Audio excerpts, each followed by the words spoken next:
Bonjour très chers amis les vierges et soyez le bienvenu sur ma chaîne Intuition des Sérines et j'espère que vous êtes bien. Allez, c'est parti. Chut, reste là, ne bouge pas. Ce que tu es sur le point d'entendre, très peu de gens sont prêts à le recevoir. Non pas parce que c'est compliqué, mais parce que la plupart des gens passent leur vie à courir tellement vite qu'ils n'entendent plus les murmures de leur propre âme. Toi, tu t'es arrêté, tu es là.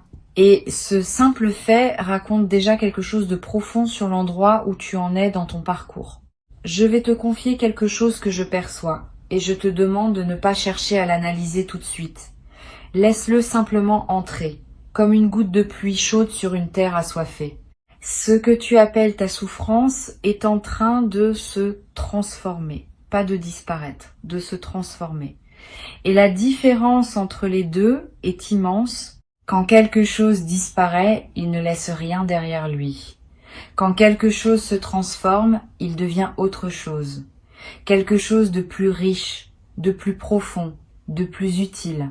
Et c'est exactement ce processus qui est à l'œuvre dans ta vie en ce moment. La douleur que tu as portée, les épreuves que tu as traversées, les nuits lourdes et les matins gris, tout cela n'est pas en train de s'évaporer comme si rien ne s'était passé. Tout cela est en train de devenir le terreau d'une nouvelle réalité.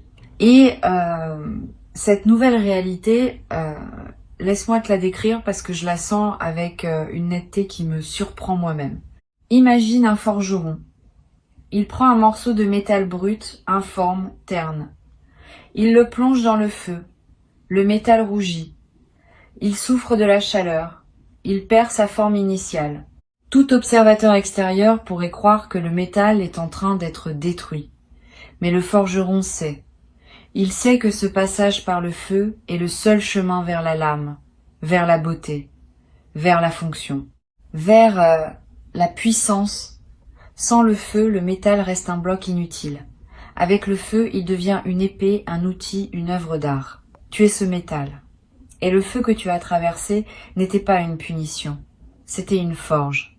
Ce que Intuition des Sirènes perçoit pour toi en cet instant, c'est que tu arrives au moment où le forgeron retire la lame du feu. Le métal est encore chaud, il rougeoie encore, mais la forme est là.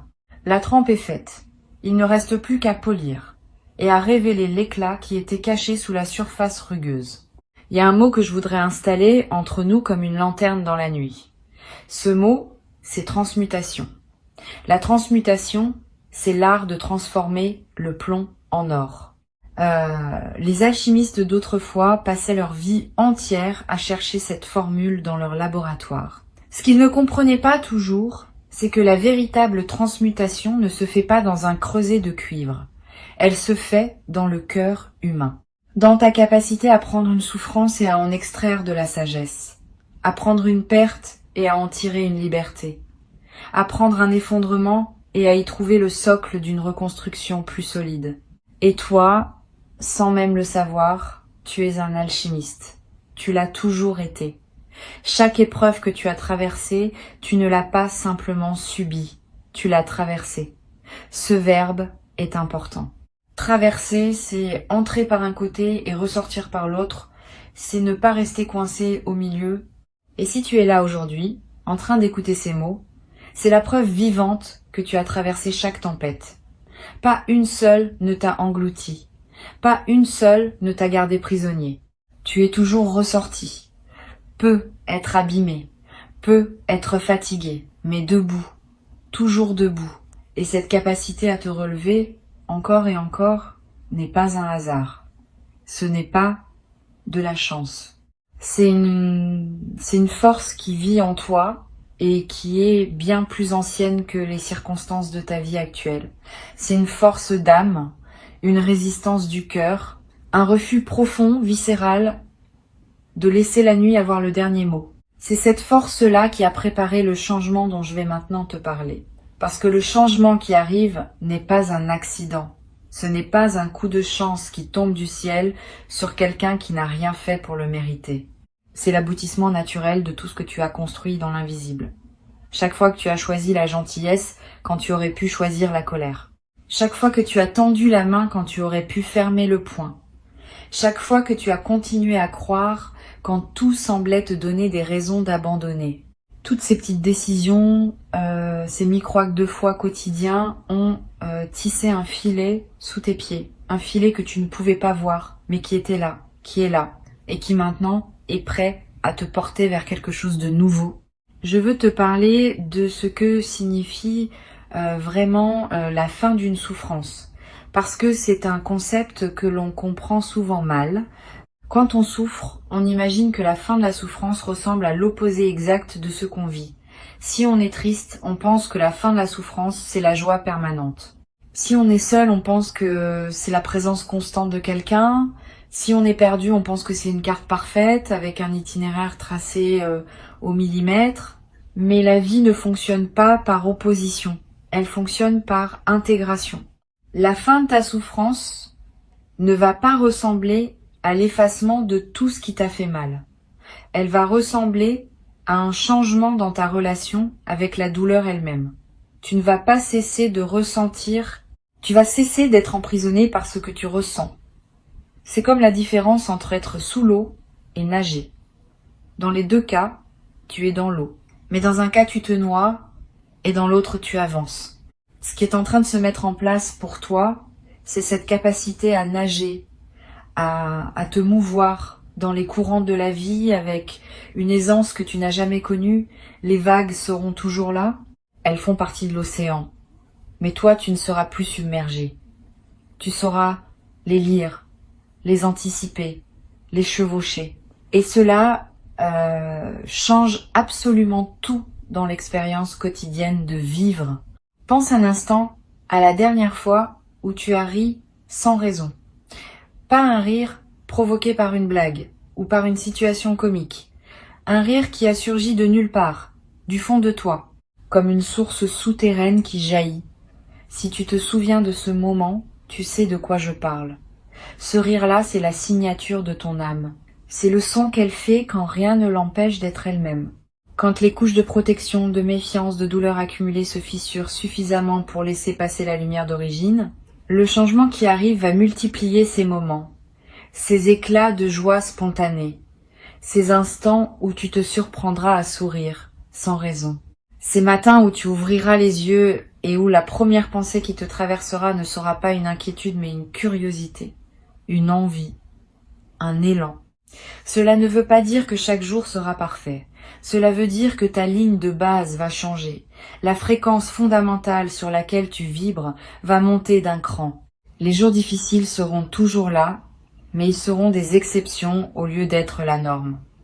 Et surtout, tu auras les ressources intérieures pour les accueillir sans qu'ils te détruisent. Je veux maintenant te parler de quelque chose que peu de gens remarquent quand ils sont en pleine transition. C'est ce que j'appelle la réorganisation silencieuse. Quand un grand changement se prépare dans ta vie, les premiers signes ne sont pas spectaculaires.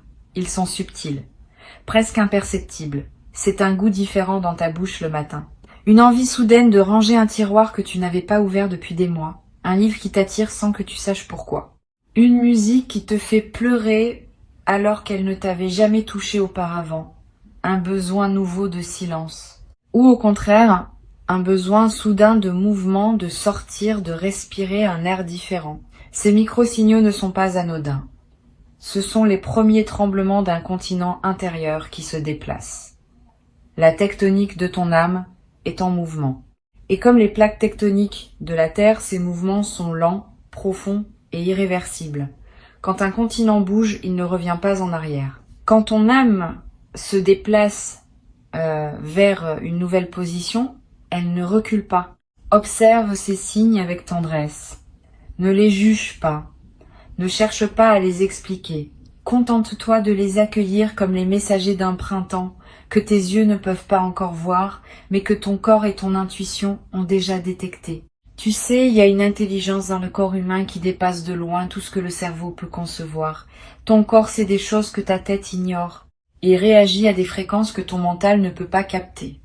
Et en ce moment, ton corps te parle. Il te dit, à sa manière, que quelque chose de beau se prépare. Peut être que tu le sens dans tes épaules qui se détendent légèrement, peut être dans ta respiration qui devient un peu plus profonde sans effort, peut être dans un appétit qui change ou dans un sommeil qui se modifie. Ton corps se prépare à accueillir une version de toi que tu n'as pas encore rencontrée. Fais-lui confiance. Il est ton allié le plus fidèle dans cette transformation. Il y a un aspect de ce changement que je veux aborder avec toi et c'est peut être le plus délicat. C'est la question du mérite. Quelque part en toi, il peut être une voix qui murmure que tu ne mérites pas que les choses s'améliorent, que tu as fait trop d'erreurs, que tu as blessé des gens, que tu as pris des mauvaises décisions, que tu as gaspillé du temps, de l'énergie, des opportunités. Et cette voix, elle peut être même des arguments convaincants, des souvenirs précis, des preuves accablantes. Mais cette voix confond deux choses.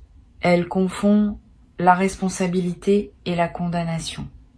Être responsable de ses erreurs, c'est sain, c'est mature, c'est nécessaire.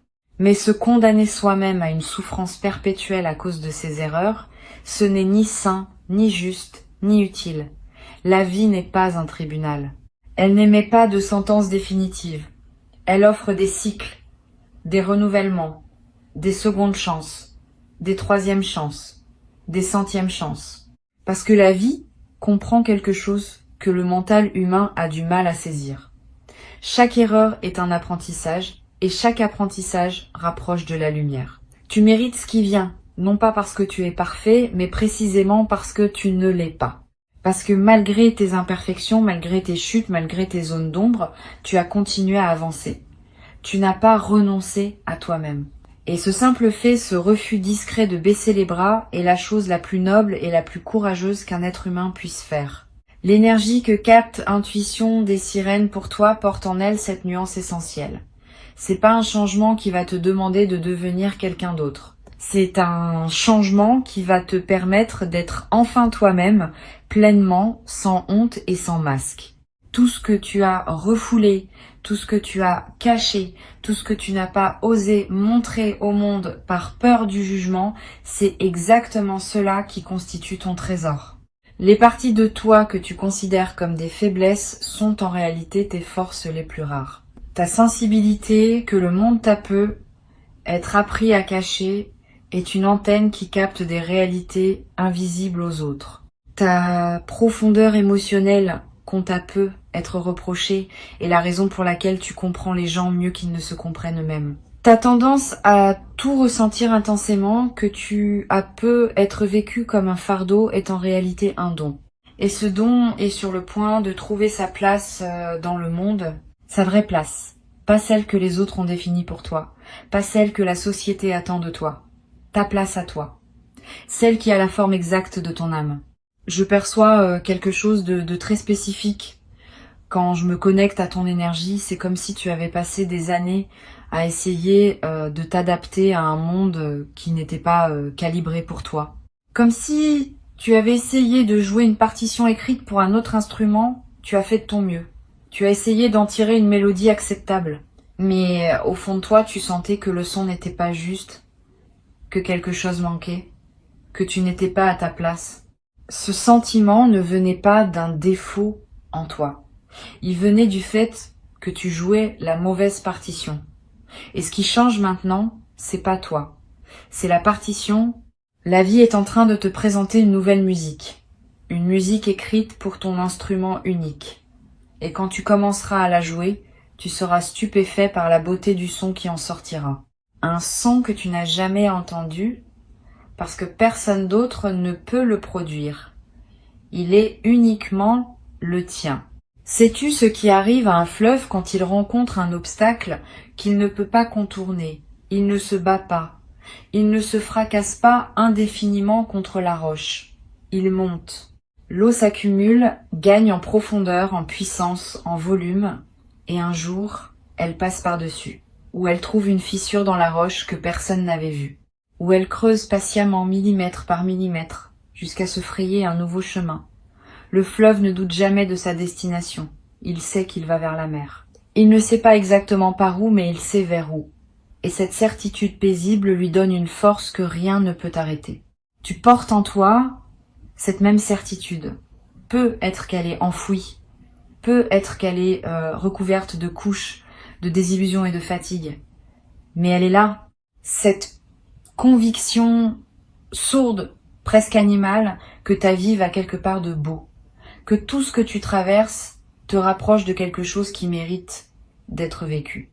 Et voici un aspect de cette transformation que je trouve particulièrement fascinant. Quand une personne commence à changer de l'intérieur, son environnement met un certain temps à s'adapter. C'est comme quand tu changes de lunettes. Pendant les premières heures, le monde semble légèrement décalé. Tes yeux doivent s'ajuster. Et puis, assez vite, tout devient net. Plus net même qu'avant. Tu remarques des détails que tu n'avais jamais vus. Des couleurs plus vives, des contours plus précis. Le monde autour de toi est en train de s'ajuster à ta nouvelle vision intérieure. Les gens vont se repositionner naturellement. Ceux qui résonnent avec la personne que tu deviens vont se rapprocher. Ceux qui résonnaient avec l'ancienne version vont peu être s'éloigner. Et cela peut être déstabilisant au début. Mais c'est un mouvement sain, nécessaire, inévitable. Parce que tu ne peux pas grandir et demander à tout ton environnement de rester exactement le même. La croissance implique le mouvement, et le mouvement implique le changement. N'aie pas peur de ce réajustement. Il ne signifie pas que tu perds quelque chose, il signifie que tu fais de la place pour ce qui correspond vraiment à qui tu es en train de devenir. Il y a aussi, dans ce processus, une forme de deuil lumineux. Un deuil de la personne que tu étais, de ses certitudes, de ses limites, de son monde connu. Et même si ce monde te faisait souffrir, il avait au moins le mérite d'être familier. L'inconnu fait toujours un peu peur, même quand l'inconnu promet d'être meilleur que le connu. C'est normal, c'est humain. Ne te reproche pas cette peur. Accueille-la, remercie-la même, parce qu'elle te prouve que tu es en train de franchir un véritable seuil. On n'a pas peur quand on reste sur place. On a peur quand on avance vers quelque chose de grand. Et ce vers quoi tu avances est grand. Pas grand au sens extérieur du terme. Grand au sens intérieur.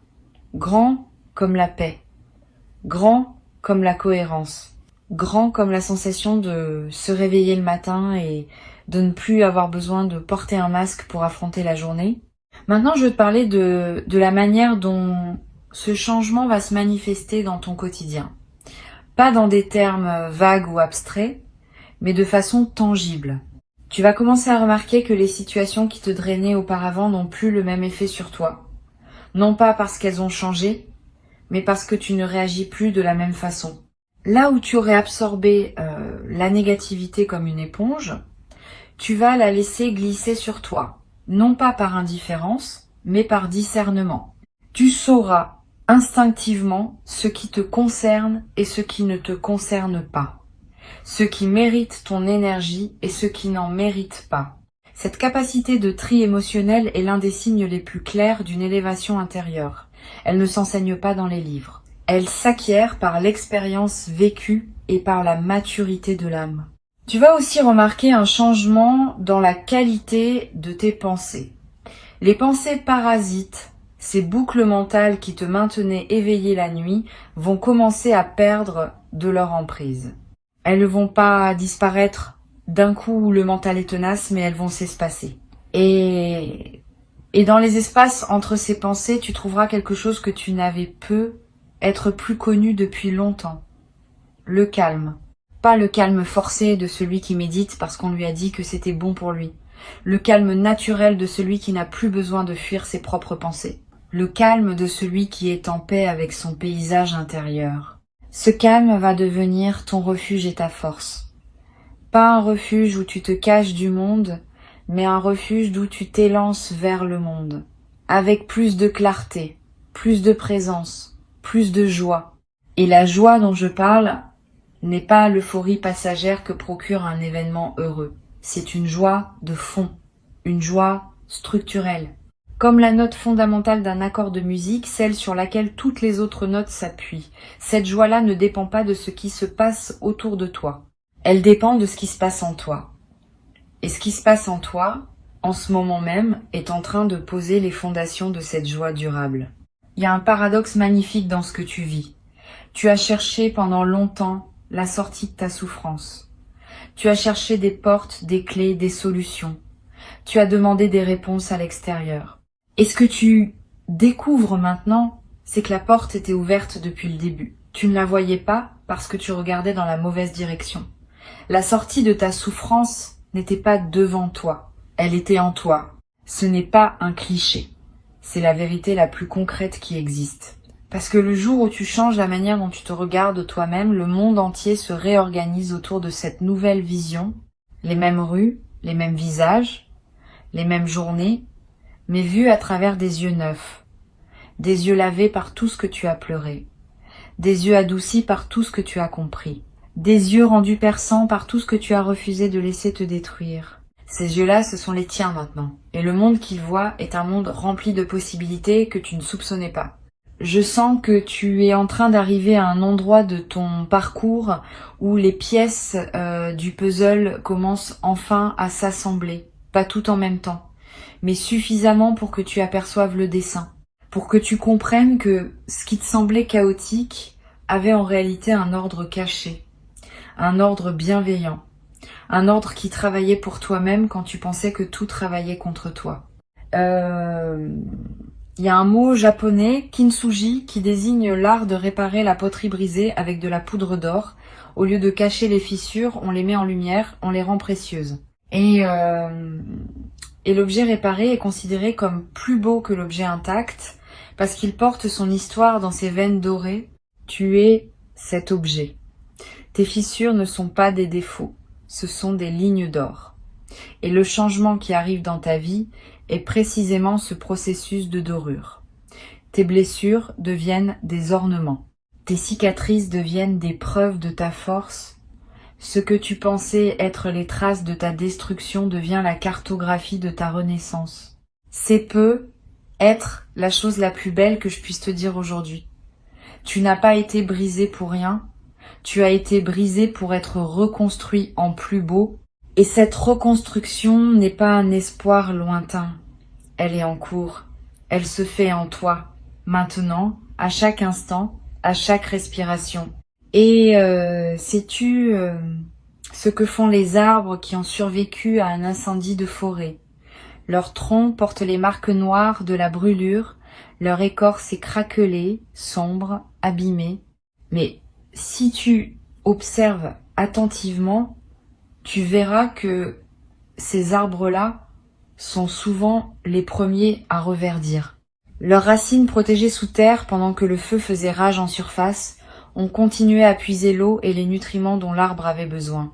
Et quand le feu s'éteint, ses racines envoient une sève nouvelle, plus vigoureuse encore qu'avant, parce que le sol autour d'elle a été enrichi par les cendres.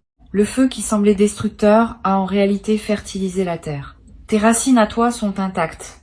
Elles l'ont toujours été. Quoi que tu aies traversé en surface, quelle que soit l'intensité du feu qui a balayé ta vie, la partie la plus profonde de toi n'a jamais été atteinte. Et c'est de cette profondeur que monte maintenant la sève du renouveau. Tu le sens, cette énergie montante. Cette envie timide mais persistante de croire que les choses peuvent être différentes. Ce n'est pas de la naïveté, c'est de la sève. C'est la vie elle-même qui refuse de s'arrêter, qui refuse de te laisser tomber. Il y a une forme de grâce dans tout cela qui dépasse l'entendement humain. La manière dont la vie orchestre les renaissances a quelque chose de mystérieux et de profondément rassurant. Elle ne te demande pas de comprendre le mécanisme. Elle te demande simplement de lui faire confiance, de la laisser opérer en toi, de ne pas interférer avec le processus par ta peur ou ton impatience, de te laisser reconstruire avec la patience du kintsugi, veine d'or après veine d'or. La souffrance que tu as connue avait un sens que tu ne pouvais pas percevoir tant que tu étais dedans. C'est comme essayer de lire un livre en ayant le nez collé contre la page. Tu ne vois que des lettres floues, sans lien entre elles. Mais dès que tu prends du recul, les mots apparaissent. Les phrases se forment. Et l'histoire se révèle. Tu prends ce recul maintenant. Et l'histoire de ta vie commence à se lire d'une manière qui te coupe le souffle, Non pas parce qu'elle est tragique, mais parce qu'elle est belle. Parce qu'elle a une cohérence que tu ne soupçonnais pas. Parce que chaque chapitre, même les plus douloureux, a contribué à te rendre capable de vivre ce qui vient. Et ce qui vient, je te le répète, est à la mesure de ce que tu as traversé. L'univers a cette forme de justice poétique. Il ne te donne pas le bonheur que tu n'aurais pas su reconnaître. Il te le donne quand tu as assez mûri pour le voir, pour le goûter, pour le savourer pleinement, pour ne pas le gaspiller. Tu es prêt, tu es mûr, tu es à la hauteur. Et si une part de toi doute encore, si un coin de ton esprit résiste et se demande si ces mots s'appliquent vraiment à toi, je t'invite à poser ta main sur ton cœur un instant, sans son battement. Ce battement n'a jamais cessé, même dans tes pires moments. Ce battement est la preuve la plus simple et la plus irréfutable que la vie croit en toi, que la vie continue de miser sur toi, que la vie, dans sa sagesse silencieuse, te considère comme quelqu'un qui vaut la peine de battre pour. Et si la vie croit en toi, pourquoi ne croirais-tu pas en elle quand elle te dit que le meilleur est en route? Ce que tu as porté pendant si longtemps, ce poids invisible que personne ne voyait, cette fatigue qui n'était pas physique mais existentielle, ce sentiment d'être décalé par rapport au monde, tout cela est en train de s'alléger. Non pas parce que quelqu'un est venu te l'enlever des épaules, mais parce que tu as développé la force de le déposer toi-même. Et il y a un monde de différence entre les deux. Quand quelqu'un te libère, tu dépends de cette personne. Quand tu te libères toi-même, tu dépends de ta propre puissance. Et cette puissance ne peut plus jamais t'être retirée. C'est peut être la transformation la plus fondamentale de toutes, celle qui passe de la dépendance à la souveraineté, du regard tourné vers l'extérieur au regard tourné vers l'intérieur, de l'attente à l'action. Non pas une action frénétique, bruyante, épuisante, une action douce, guidée, inspirée. L'action de quelqu'un qui ne court plus après la vie, mais qui marche avec elle à son rythme, en confiance. Avant de clore cet espace que nous avons partagé, je veux que tu gardes une chose gravée en toi, une seule chose, si tu ne devais retenir qu'une seule idée de tout ce que tu viens d'entendre. La voici. Ta souffrance n'a jamais été ta destination, elle n'a jamais été ton adresse permanente, elle a toujours été un passage, un tunnel, et les tunnels par définition ont une sortie. Tu approches de cette sortie. La lumière au bout n'est pas un mirage, elle est réelle, elle est chaude, et elle t'attend avec la patience infinie de ce qui t'a toujours appartenu. Tu sais ce que font les papillons quand ils sortent enfin de leur chrysalide. Ils ne s'envolent pas immédiatement. Ils restent un moment accrochés à la branche, les ailes encore humides, encore froissées. Ils laissent le soleil les sécher. Ils laissent le vent les déployer. Et ce n'est que après ce temps de patience, ce temps d'acclimatation au monde nouveau dans lequel ils sont nés, qu'ils prennent leur envol. Ce moment de pause n'est pas de la faiblesse. C'est de la sagesse instinctive. C'est le corps qui sait qu'il faut se préparer avant de voler. Tu es dans ce moment de pause. Tes ailes se déploient.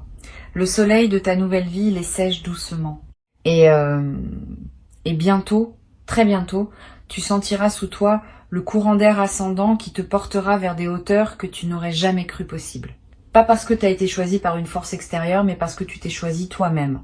Parce que, au milieu de tout ce que tu as traversé, tu as fait le choix silencieux et radical de continuer à croire en toi, en la vie, en la possibilité que demain soit différent d'hier. Et demain sera différent, il l'est déjà. Si tu es arrivé jusqu'ici, si tu as laissé chacun de ces mots se poser dans ton cœur sans les rejeter, c'est que le message d'intuition des sirènes était destiné à te trouver, pas à te convaincre, pas à te divertir, à te trouver, comme une lettre que l'univers avait écrite à ton nom et qu'il attendait le bon moment pour te remettre. Ce moment, c'est maintenant, et toi, tu es exactement là où tu dois être. Respire profondément, souris, même légèrement, et sache que la prochaine fois que tu ouvriras les yeux sur le monde, tu verras quelque chose que tu n'avais jamais vu avant. Non pas parce que le monde aura changé, mais parce que toi, tu auras changé. Et c'est tout ce qu'il fallait.